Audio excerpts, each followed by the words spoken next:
It had to be said, the Oregon State Highway Division not only had a whale of a problem on its hands, it had a stinking whale of a problem. What to do with one 45-foot, 8-ton whale dead on arrival on the beach near Florence? It had been so long since a whale had washed up in Lane County, nobody could remember how to get rid of one. In selecting its battle plan, the Highway Division decided the carcass couldn't be buried because it might soon be uncovered. It couldn't be cut up and then buried because nobody wanted to cut it up, and it couldn't be burned. So dynamite it was, some 20 cases or a half-ton of it.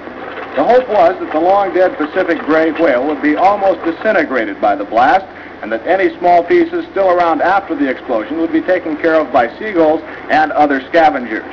Indeed, the seagulls had been standing nearby all day. As everything was being made ready, we asked George Thornton, the highway engineer in charge of the project, for his final observation. Well, I'm confident that it'll work. The only thing is we're not sure just exactly how much explosives it'll take to disintegrate this thing so the scavengers, seagulls and crabs and whatnot can clean it up. Is there any chance it might be more than a one-day job? If there's any large chunks left, and we may have to do some other cleanup, possibly set another charge.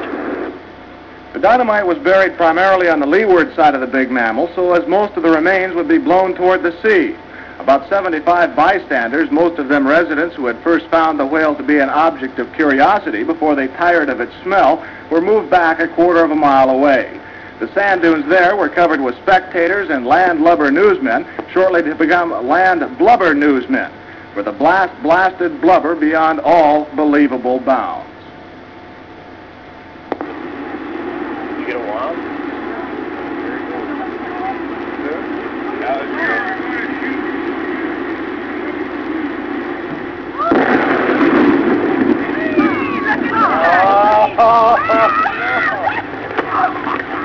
All right, Fred, you can take your hands out of your ears.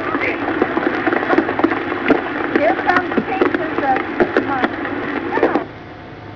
Our camera stopped rolling immediately after the blast. The humor of the entire situation suddenly gave way to a run for survival as huge chunks of whale blubber fell everywhere.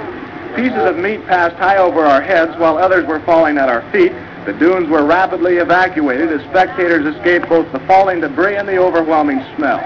A parked car over a quarter of a mile from the blast site was the target of one large chunk. The passenger compartment literally smashed. Fortunately, no human was hit as badly as the car. However, everyone on the scene was covered with small particles of dead whale. As for the success of the effort, well, the seagulls who were supposed to clean things up were nowhere in sight, either scared away by the explosion or kept away by the smell.